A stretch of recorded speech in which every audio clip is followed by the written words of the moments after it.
Hello, welcome back to... I just gave you the task of introducing the pod and you looked so scared. I didn't know. I was trying to think what number we're on. Welcome back to B-Tech Philosophers. 39, I think. Episode 39. Wow. It's me, Michael Odewale, co-host, Elliot Still. We've got Hello. special guests in the building today, comedian Katie Green. Round of applause for Katie Green in the B-Tech offices, really man. Nice. How are you? I've only just started. I'm alright. This round of applause is very patronising. Wow, I made it here. Thank you. You bicycled? I did. I don't really trust the bikes. Like the bikes themselves or biking? I don't trust myself on a bike. Mm. It's very dangerous, Yeah. and it's raining outside. Yeah. Yeah, London. You made it here And I made it here. No, you got a helmet? I do because I fell like a few months ago, so I'm like, I'm gonna wear a helmet now. What happened? Well, you fell. Well, I was doing something wrong, and then there's someone in the pavement, and Well, you were on the pavement. I was on the pavement. Yeah, no, you're not meant to be on the pavement. Yeah, I know that. Pavement. I know that. So Did it was you, my fault. like, life-threatening fall? No, but I just like fell over the handlebars. It was just like, She went Not great. over. yeah. What do you, like, do you go, is that like a life, like, I need to change my life? Because you almost died.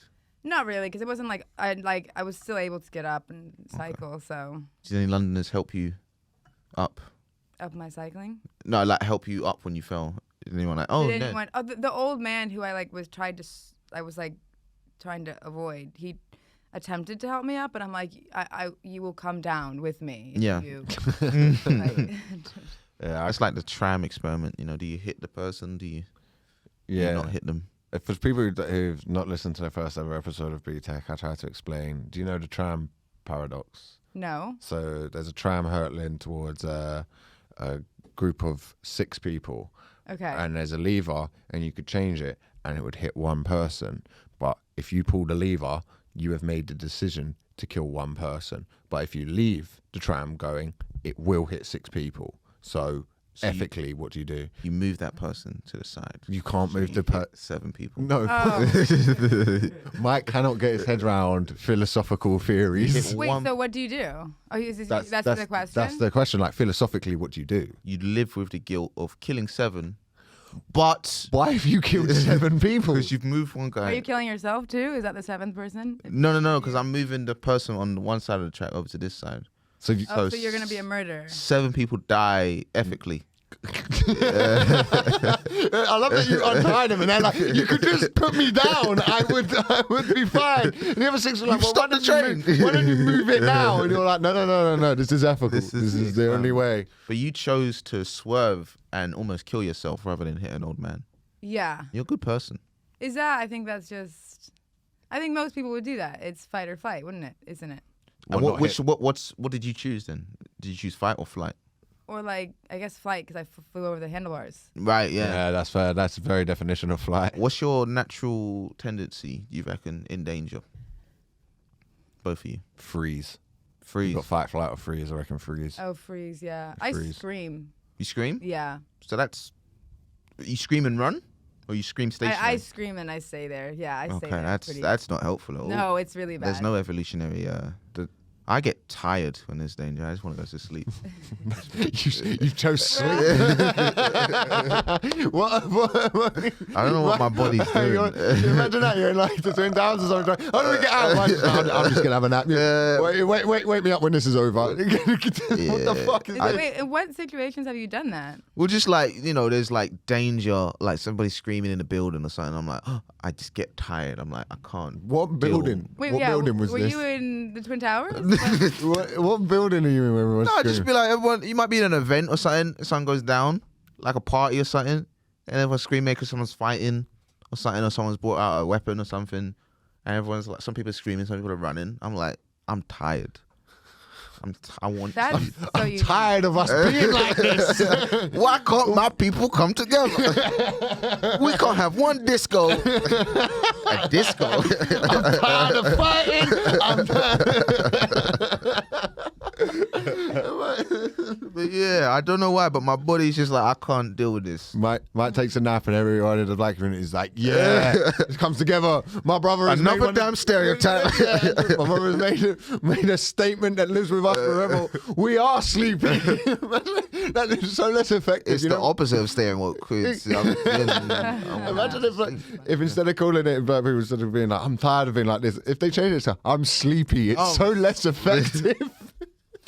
I'm sleepy because of the institutional racism. Yeah, that draft of the I Have a Dream speech probably you had to rework it. I have a nap. It's not work the same, man. Imagine he just started going on about the dream he had the night before.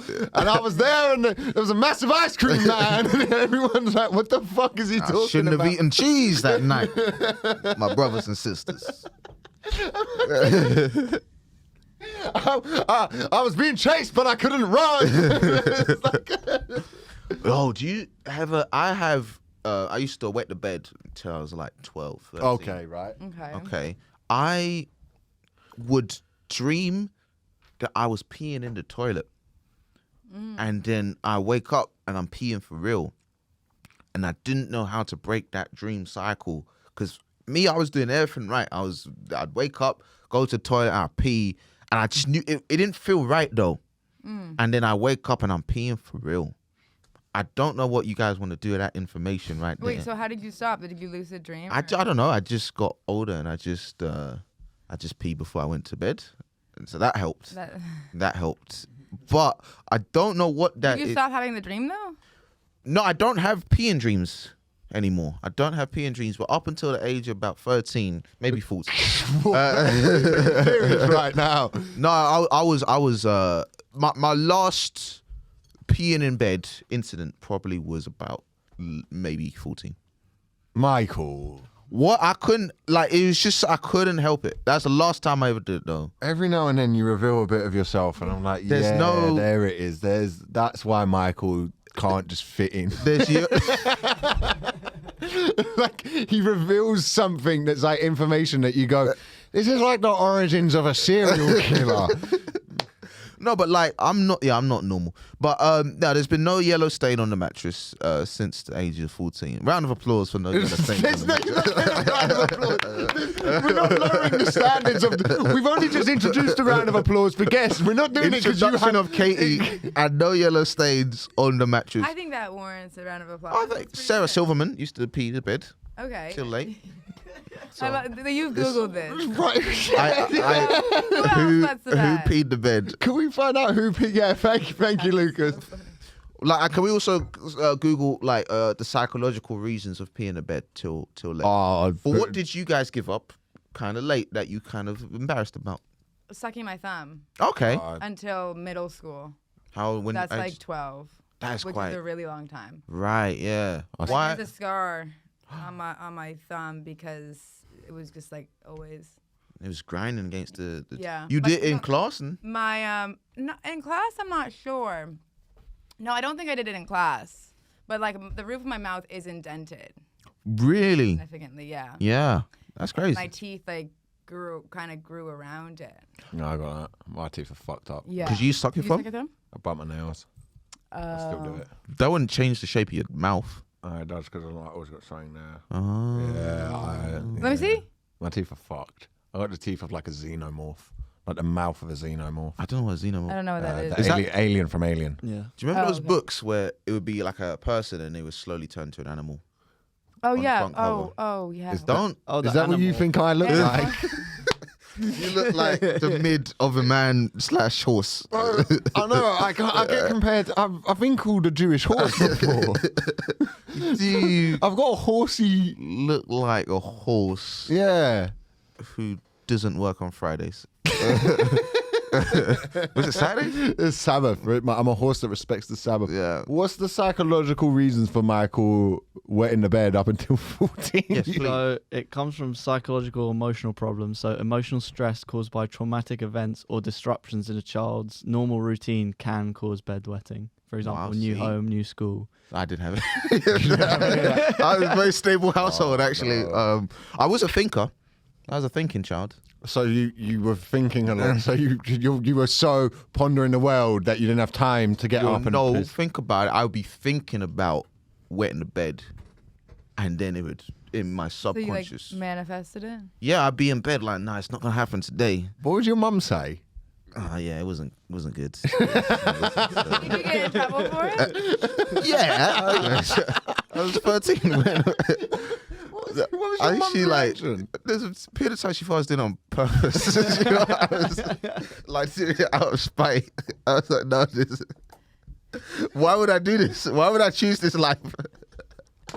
I don't want this. I don't want it. Tell me exactly what she said. Why are you doing this? So your mum's there, and you're holding like a wet duvet, and she's like, Michael, why are you Why do doing you hate me? It wasn't on purpose, but now I've conquered it, man. I used to have streaks over day 14. Oh wow. Yeah. Did you get like rewards and stuff? Like you get a No. chocolate for not weeing the bed? No, I just get dry sheets, innit? So it's like a prison wall. And you're writing Roman numerals for day 0. And then you have to take it day 0, no accidents. One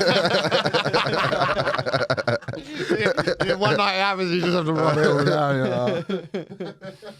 But nah, that probably explains a lot of me. Okay, you go now. Something that you did. I just said I would have bumped my nail. You both got mouth things. I didn't fucking... Mouth fixations. Yeah, we probably do. Sorry, we're not into waterworks. You fucking don't look at me like I'm the freak. You fucking bite your nails. Yeah, I don't piss the bed. I don't either. You pissed the bed I closer haven't than... for half my life.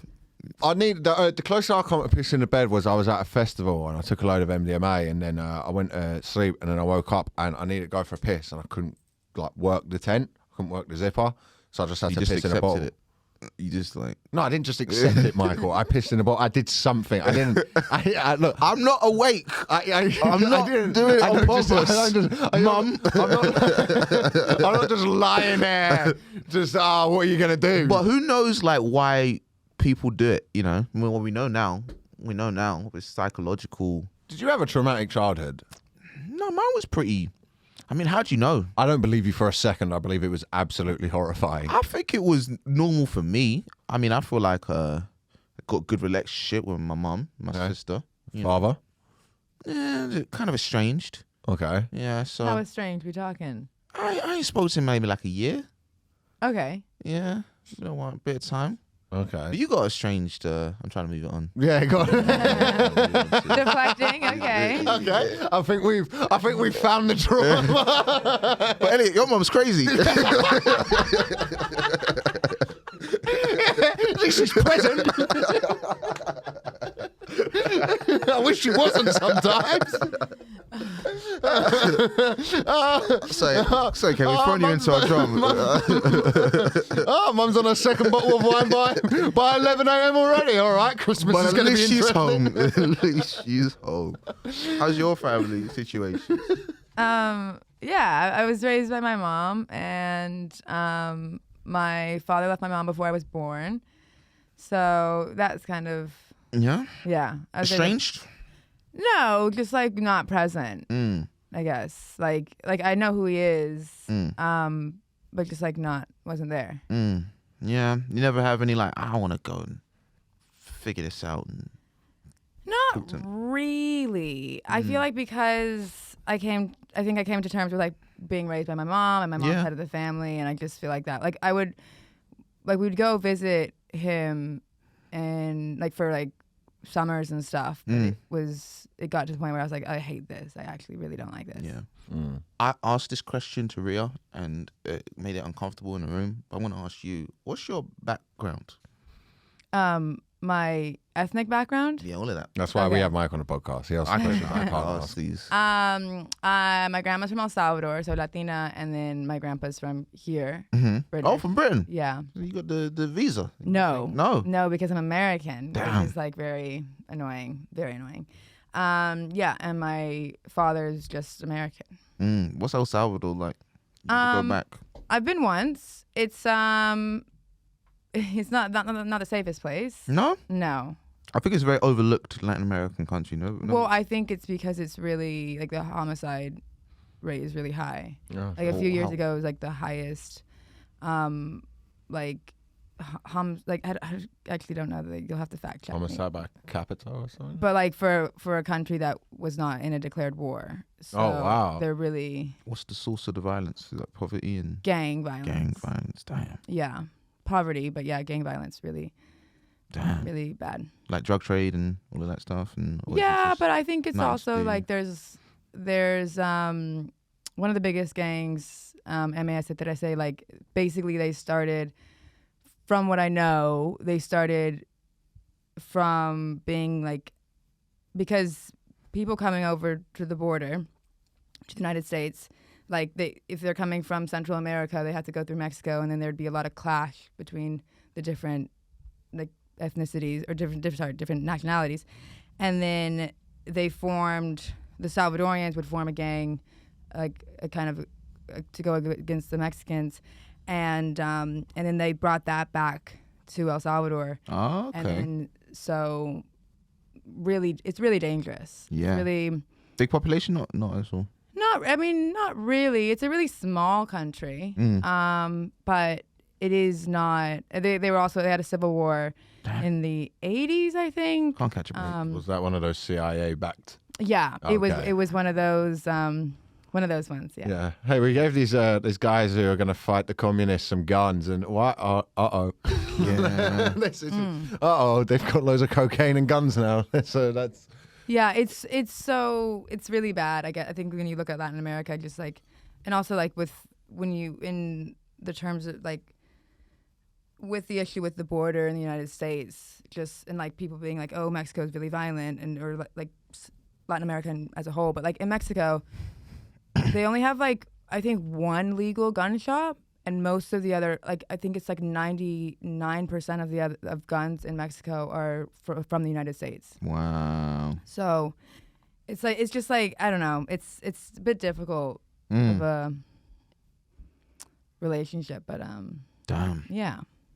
What are the chances if you went back of you getting kidnapped and shit like that? In El Salvador, I think it really just depends on where you go, because obviously, because like even some of my family is scared to go back because like bad experiences they had going back, or like even some of my cousins when they go back they're really like weary because if they go back and visit family, then if like they'll know in a community who's come from America.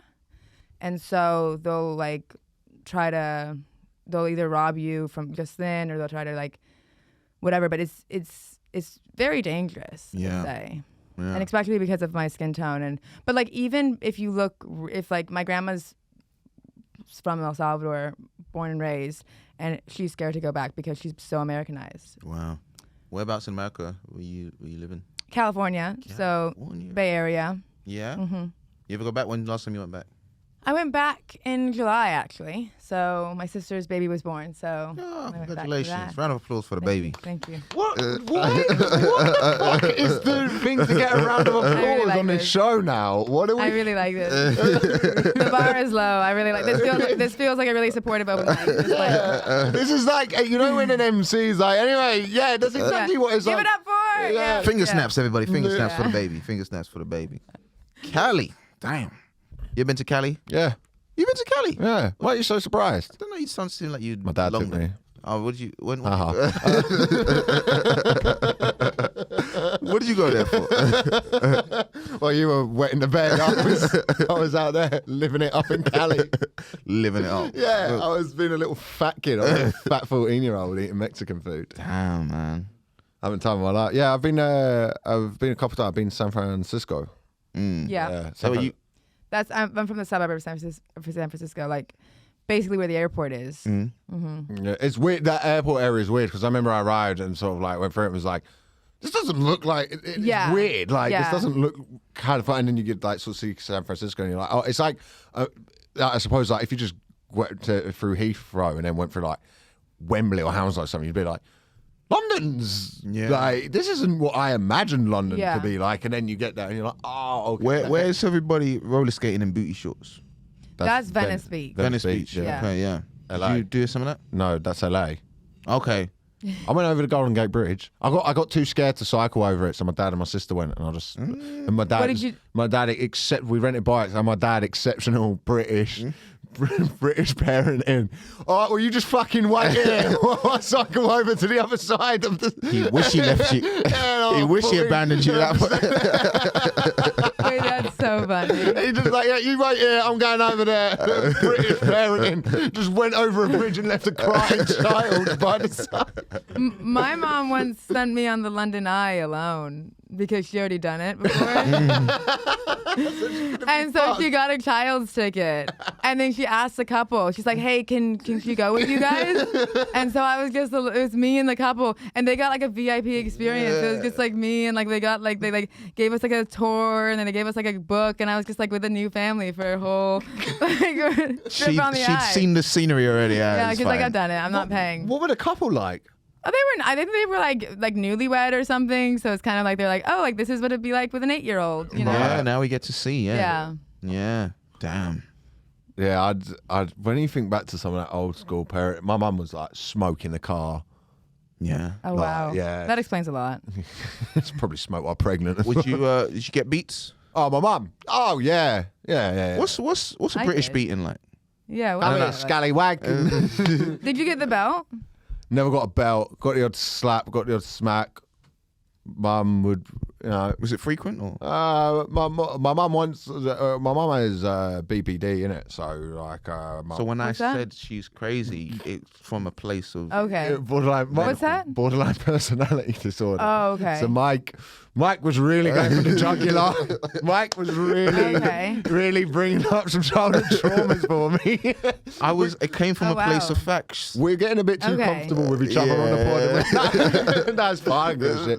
I don't like talking about it because I'm worried if my mum would hear it and stuff. Like my mum's mental, but it's not her fault. You know, Right, she right, tried her hardest, which in itself is its own reward.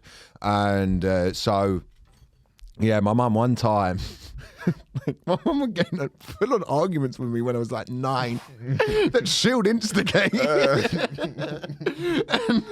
that one, she just picked up my PlayStation and just chucked it in the bin. And she was like, "There's your fucking PlayStation!" And I thought this was normal.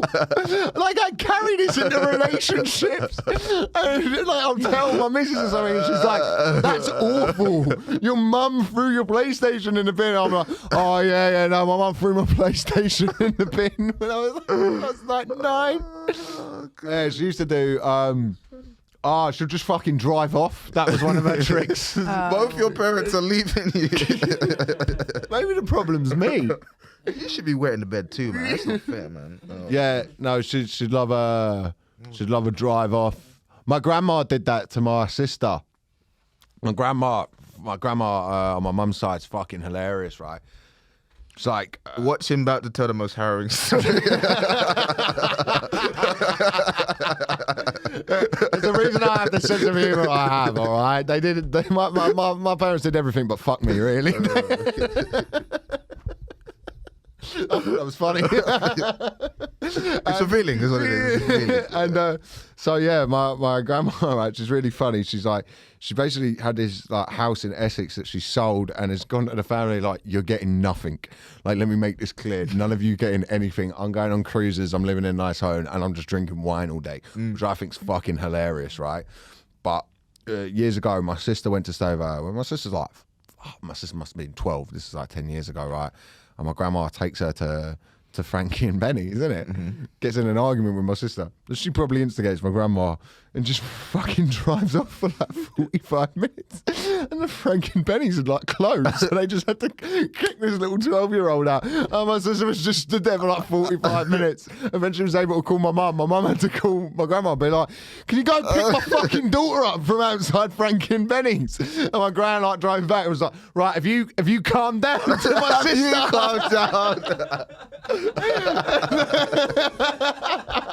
And just left her there. Your family don't like you. Bro, my family, none of my family, like, I swear to God, yeah, getting bits of my family to speak to each other is like in the 60s when Russia and America needed to have a shit like you. Do you know what it's like? It's like my family's like the mob. Yeah. Like there needs to be a sit down and a third party there, and we need to talk things through. It's like now, you did insult him. You did insult him. We're like, there's been all sorts of there's periods where my sister won't speak to my mum won't speak to my sister, my aunt and my mum weren't speaking for a bit, my aunt won't speak to my nan for a bit. When my aunt was going to get married, my mum had to make a promise to my aunt that she wasn't going to punch her stepdad. Like there was all sorts of like just proper white English. White on white crime. Craziness. None of them listen to this podcast. So well, good then. That's good. What about you? Was beatings? Yeah, I got the belt. What's Latino beating like? Rhythmic. The chancla, like the, like that's fucking hilarious. Like the chancla, which is like the chancla. You're like Sounds, man. your It sandal. sounds There we go. Oh, okay, Yeah. Sandal, yeah, that's Like classic. there's like so many memes of that, or like just like you getting, but like also being thrown across the room. Oh and- shit! Like I bet they're accurate with it. So. Yeah. Sick with throwing knives on call. Yeah. But my grandma never hit me. Mm. But I did get a belt. Mm. What do you guys think about beating kids now? Shouldn't do it. Yeah, I don't It's think really- You wouldn't do right. it? It's traumatic for the kids. But we're all on a podcast laughing about it now. It's funny because it happened to us. But Yeah. like, Yeah. mine wasn't so much beatings. Mine was more shoving Abandoned. parenting. Yeah, it's really bad. Mine was seriously not okay stuff. I really think that's why I became a comic, because I would always try to like funny my way out of getting the belt. Yeah. So like I would always like try to make my mom laugh, and then she'd forget, and I'd be like, oh, this Yeah. is fun. Yeah. This is good. So That is interesting. Again, yeah, it's trauma, but Did you get? I imagine you got some beatings in your time. yeah. Did your mum beat you for pissing the bed? Yeah. She's beaten up the sheets that you piss and just Millwall brick you with them. No, it'd be like bell or wooden spoon, or like it was trying like the physical ones. It was like weird, where it's like you have to crouch and put your hands in the air. What? Your mum did fucking Guantanamo Bay torture methods on you? It'd be like What were you doing? Wait, Creating you a did terrorist what? cell? it'd be like for like 20 minutes, like, and like, but like my thighs were amazing, man. Like, Can you look up just so people know, like Guantanamo Bay torture methods? nah, it wasn't that deep. It's a stress position. It would be like fucking stay there and think about what you done. Not for, but like I had good thighs, good calf muscles. But it would be stuff like that. But What would you have done to have done this? one time I was making popcorn, and Please don't let that be it. I was making popcorn, and you know the in the pot. So I brought the pot into the living room. I just laid the pot on the carpet. And then it was just a hole in the carpet where the pot obviously took the, and I just remember taking off and like, yeah, let me just get in a position. Did you have that thing as a child where you'd fuck something like that up and you'd be like, so you'd have to like either try to think of some mad lie, Yeah. or you'd have to be like, I don't know what happened. Yeah. Like, Somebody came in and he stole it. Oh. Yeah, it's weird, man. Nah. Hey, we can laugh about it now, huh? yeah. And you I guys guess. do therapy? I've been counselling, but yeah, That's therapy. yeah, How was it? it's all right. I don't really like. I've gone off therapy a little bit because I think too many people do it now as an excuse. I think people do it now to go, I go to therapy, so here and so I'm better than you, or so I know myself more. Yeah, not even that. I think it's like the way from when I've spoke to like therapists, the way therapy's meant to work is you're meant to go into therapy and you go, hey, here's why I do the things that I do that I don't like. Like, here's what I don't like about myself, and I keep falling in these traps. And then you and the therapist go through it and you find a thing from childhood and go, you're attachment avoidant, or you're this or that, or this is why you're doing this within your adult relationships because this is the first relationship you've seen has done this. So what you're going to have to do is put a lot of work in to unlearn that. It's like bad technique at the gym. Like it's hard to unteach. So then, but instead now people go into therapy and they go, here's my childhood. And by the way, I'm going to leave out all the part where I cheat on my boyfriend loads, or I do this, or I do that, or I'm, I keep doing all of these things that are damaging my life. And that then means that the therapist is just going, they're just using therapy as an excuse.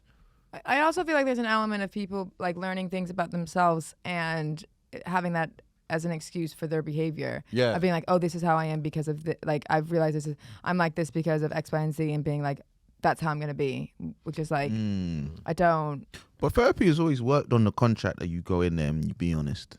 So if you break the contract, that's just on you. Yeah, I do think there is that. I also think who your therapist is really important because like I've tried it like twice with like I also like try to go like really really cheap. Like I did it like I had like one free session at UCLA and then it was I went in and I was like I get really flushed, like I get really like bad like social anxiety, and I went in there and I was like I get really red, and then she was like, thank you for letting me know, and I'm like, no, that's my problem. That's my problem. Like that's like, can you fix it? Like I think it's a social problem. And then she was like, oh, I don't know. I've never heard about that. And I'm like, oh my God. Like I feel like I'm flushed now. Oh my God. Yeah, it's interesting. Like, well, what if a therapist don't know?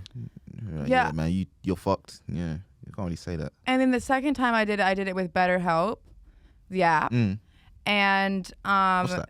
it's like a therapy app.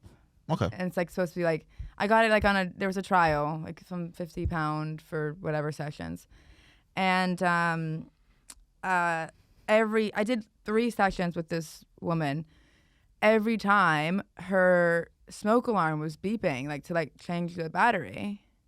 And I was like, what the fuck? Like, can you, like, if you can't change the battery, how are you going to change my life? Yeah, you know? yeah. You start pointing out small things in their life, like, what the fuck you going to be in my brain for? Like, you know? But then she was also really like, I would say things and I'd be like, I feel like I'm not good enough because of this, this, and this. And then she'd be like, it seems like you feel like you're not good enough. And I'm like, yeah, I just fucking said that. I just said that to you. Yeah. Like, and then she'd say things like, a man wants someone with confidence. And I'm like, I don't think you're supposed to say that. I don't think that's your position. I don't think. So bad, isn't it? I don't think. That just went away from. Have you thought about like dressing a bit more like a whore? Have you thought about wearing heels? Yeah, man. I did one therapy session, and I don't know. Like, I'm not saying I'm perfect.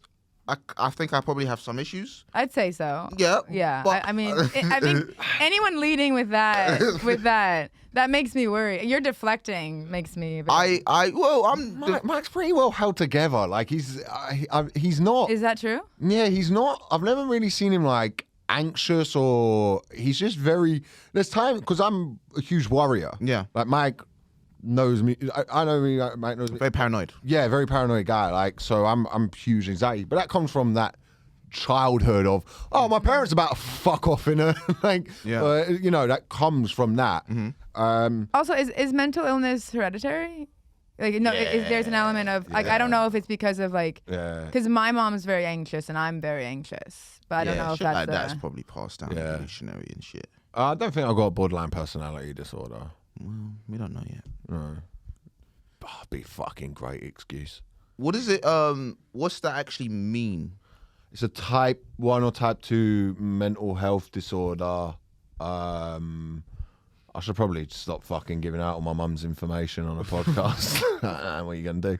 You have to talk through it. Yeah, maybe not publicly, but no, I know. Like we get on. I really love my mum. We have a good relationship now and stuff. It's not her fault. Like it really isn't her fault. She's got this thing, you know, and that it happens to be a thing that. So you know, all our parents, man, they just most of them did the best they could. Yeah. In the eras they were in. They just did the best they could. She didn't have any, you know, she was brought up in like in Essex in like the fucking 70s and stuff. It's not, you know, it's not a fun place to grow up.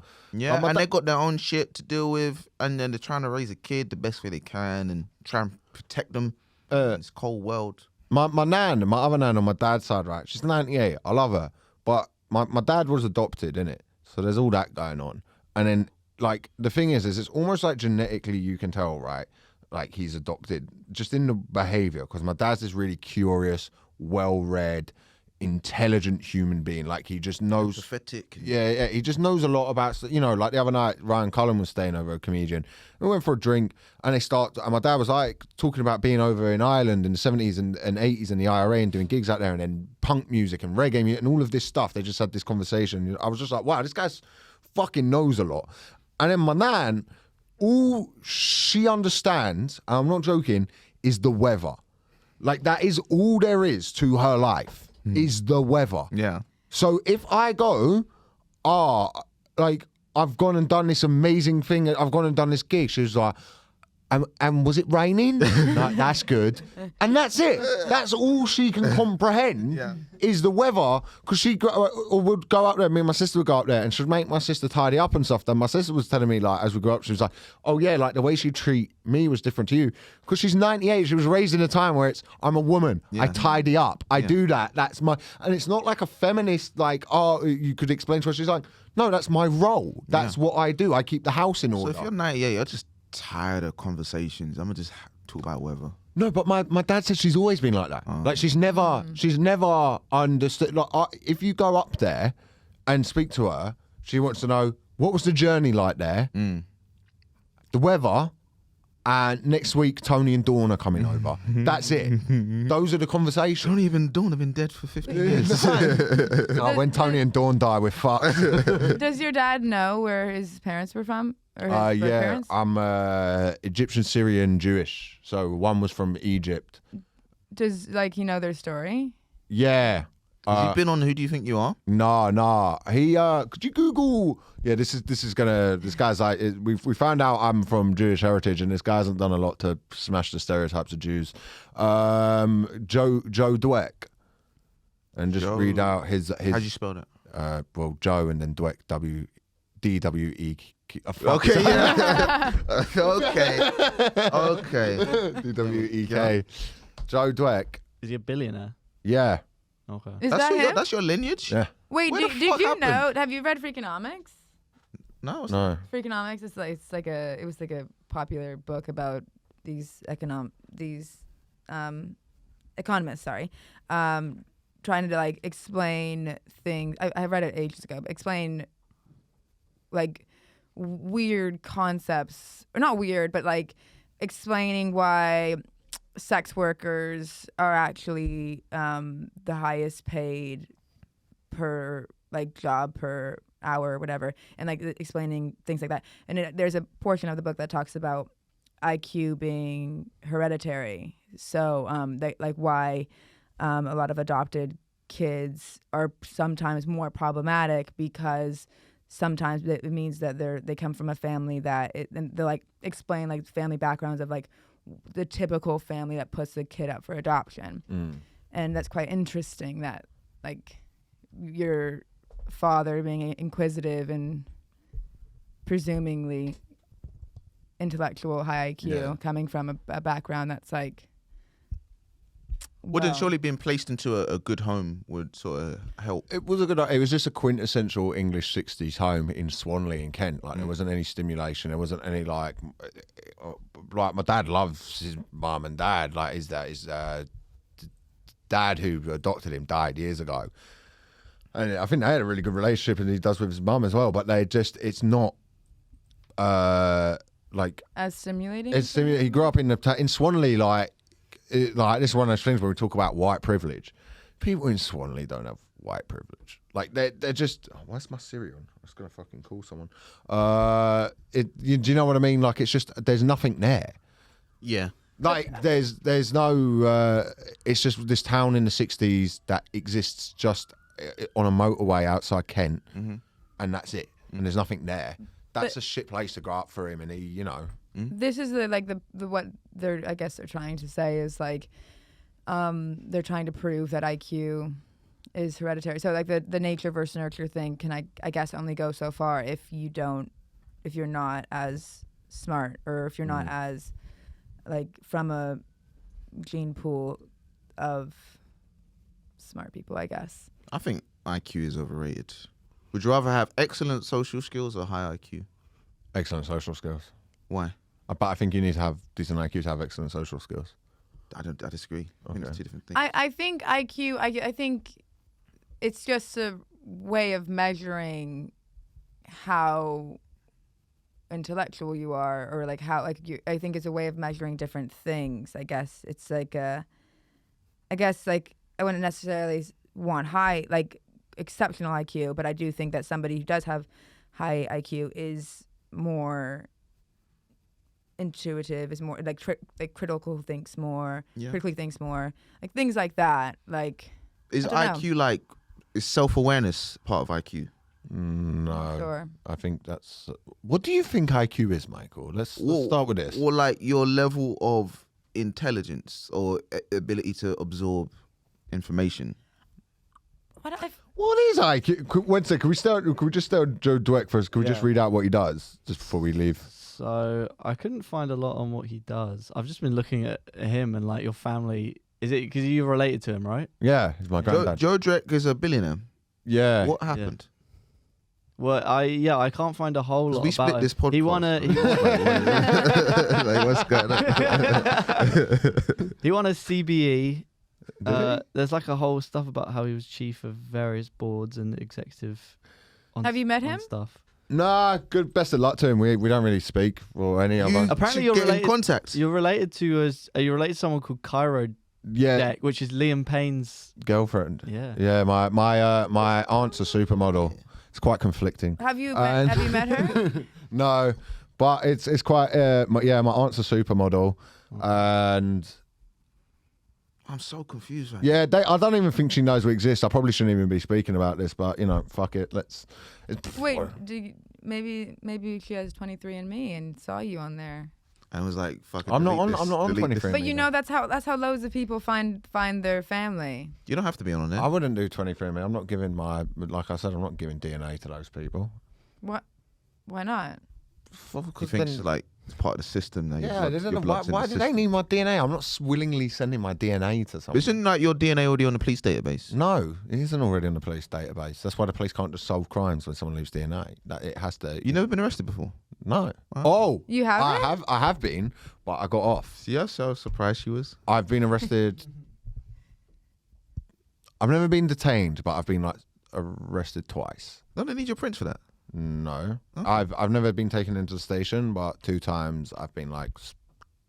One time I was smoking weed in Crystal Palace Park when I was about 17, and I threw it away, and then they couldn't find it, and they called loads of police to come down, and they all just shat me up and like. Oh, waste of resources. Yeah, literally. And then they took my grinder, and one of them was like, they were like, "Why have you got this?" I was like, "I'll go to a chef school, innit?" So I used it to grind up herbs. You thought you were so smart when you said that shit. That's why they tell people, don't say nothing to the police. Don't say shit. Man, I went to a chef school. Your lawyer gonna be like, what the fuck is wrong with you? It's like, yeah, I'm ratted.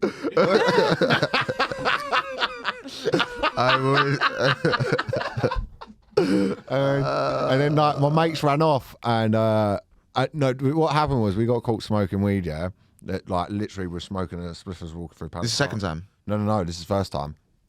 And a big fucking cop car comes, and my mate went, "Oh, lads!" So we just started blowing in it, and they like came out of the van, were chasing after us. And one of my mates was way faster than us. I was faster than the other mate, but I was like, "He's got the weed, so I'll stop. They'll take me." My boy with the weed gets away. As I stopped, I realised I had the weed, so I just dropped it on the floor, and it went under some car in Crystal Palace car park, right?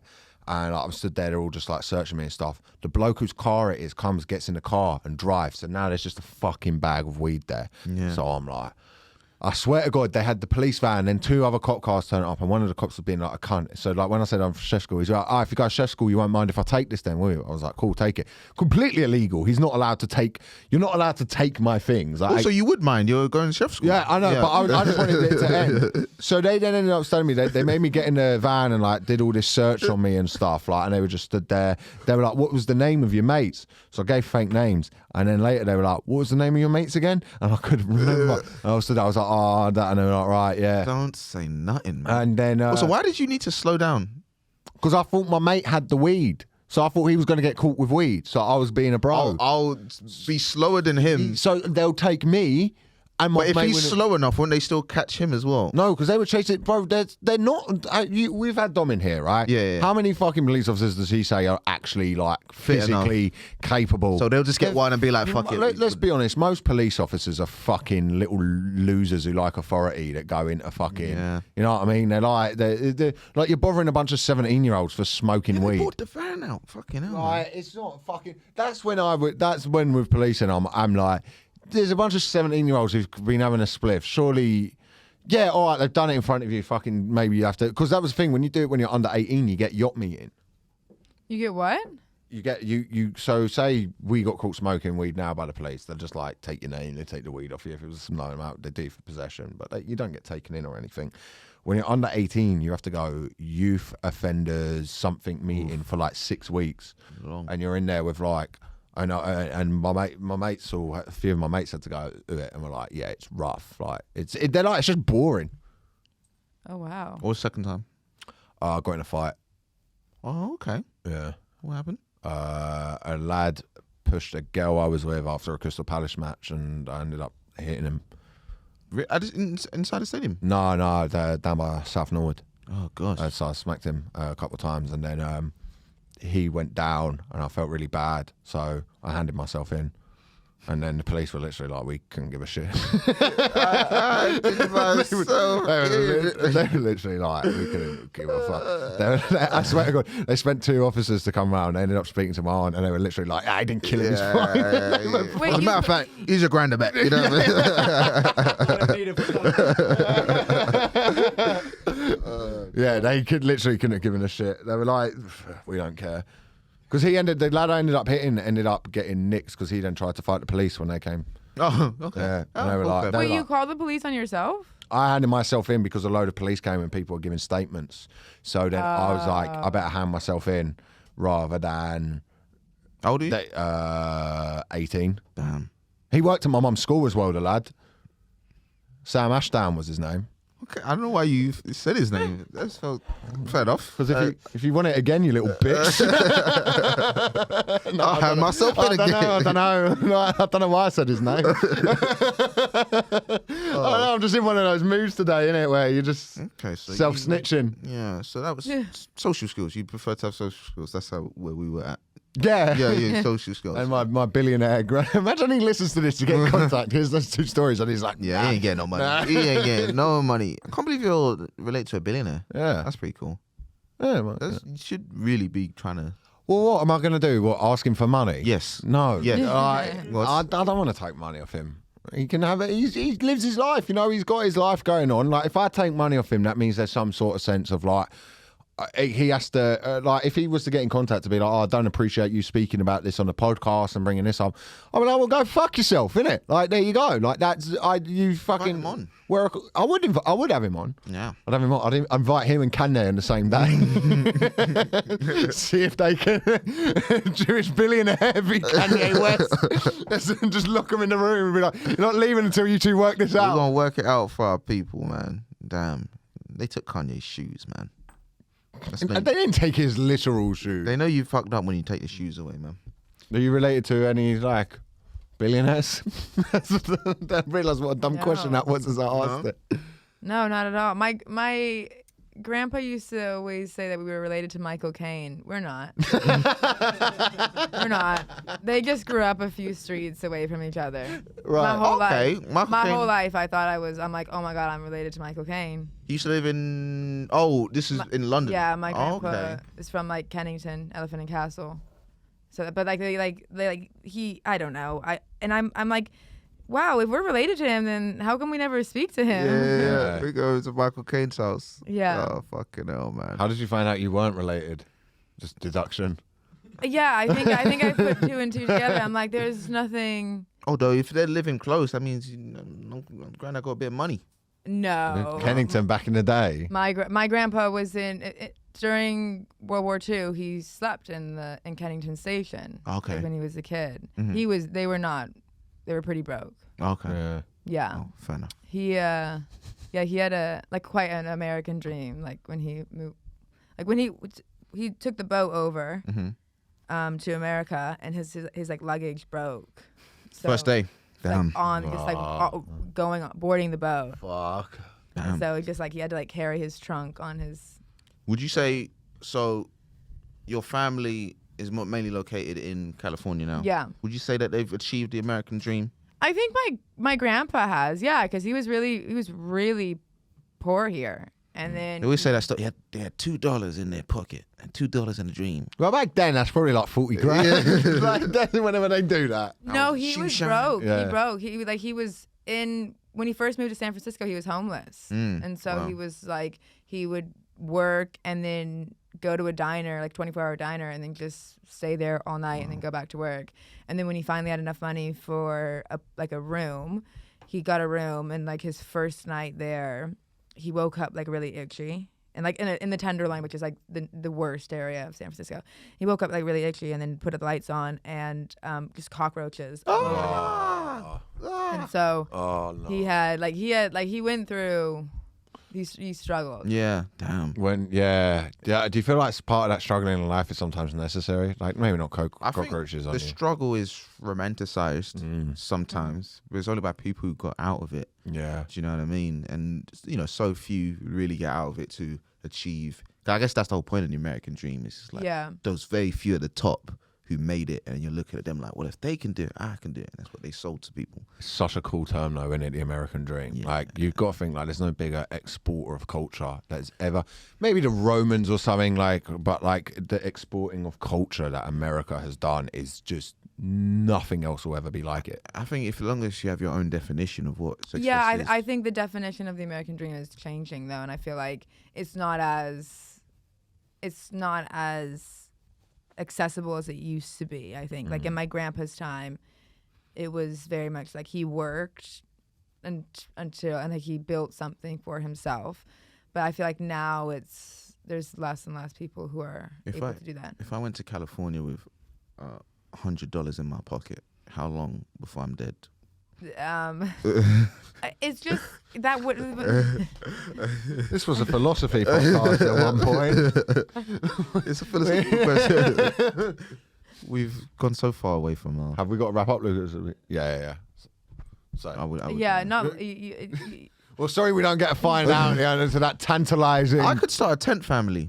There's already so many, but people are like who like have jobs are living in tents. Yeah. Like, there's like all these stories of teachers like teachers, man, living so in their sad. car in front of the schools that they teach in, and then like them just having to like. Those are just like System is broken, man. really bad. Well, maybe they're just shitty teachers. Like, has that ever been? I mean, I'm sure They're there's teachers with gambling problems. Like, you don't have to live in your car. How fucked up is your family situation? All right, I get it. Okay, yeah. You don't want to know what's going with you on that one. Me just back in the system. But yeah, system is broken, man. Where is the love? I shouldn't sing that. We'll get podcast taken off. Yeah, you're. But Kate, thank you so much for coming. Where can people find you? My Instagram is KDG Comedy. That's really about it.